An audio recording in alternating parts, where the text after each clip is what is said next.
جس نے پاکہ اختیار نہیں کیا وہ اللہ کی محبت کا حقدار نہیں ہو سکتا. جس کے افعال میں توحید اور اخلاق نہیں وہ دنیا کا سب سے ناکام اور نااہل بندہ ہے. آزمائش یہ ہے کہ بندہ بوقت ابتلا حق تعالی سے روگردانی اپنا شیوا بنائے. غرور اور ظاہری حسن دشمنی انسان ہے، باطنی حسن قرب الہی کا ایک ذریعہ ہے.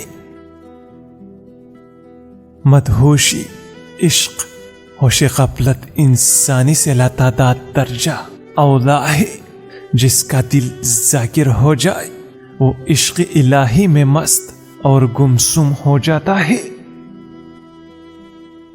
علم کی روشنی ایسی روشنی ہے جس کے سامنے سورج اور چاند کی روشنی بھی بیکار ہو جاتی ہے.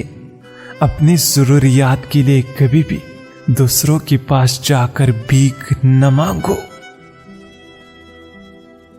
زندگی کو مصیبتوں کو حل کرنے کے خواہ ہو تو گناہوں سے کنارہ کش رہو.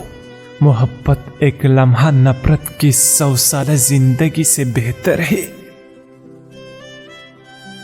کم عمل اور زیادہ بول جہالت کی پہلی نشانی ہے.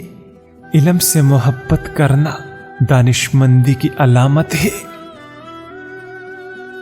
بینائی کمزور ہو جائے تو مصری کے ساتھ ثابت دنیا اور سوپ ملا کر پانی کے ساتھ کال لیجئے، بینائی تیز ہو جائے گی.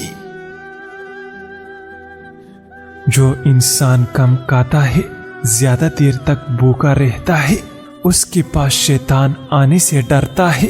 اور جو بندہ زیادہ کھاتا ہے ہر وقت پیٹ کھانے سے بھرا رہتا ہے، شیطان اسے چاروں جانب سے گھیر لیتا ہے.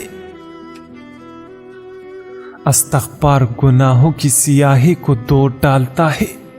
غمی ہو یا خوشی ہر وقت استغفار کرتے رہا کرو تاکہ اللہ تمہیں گناہوں کے ساتھ ساتھ بخشتا رہے.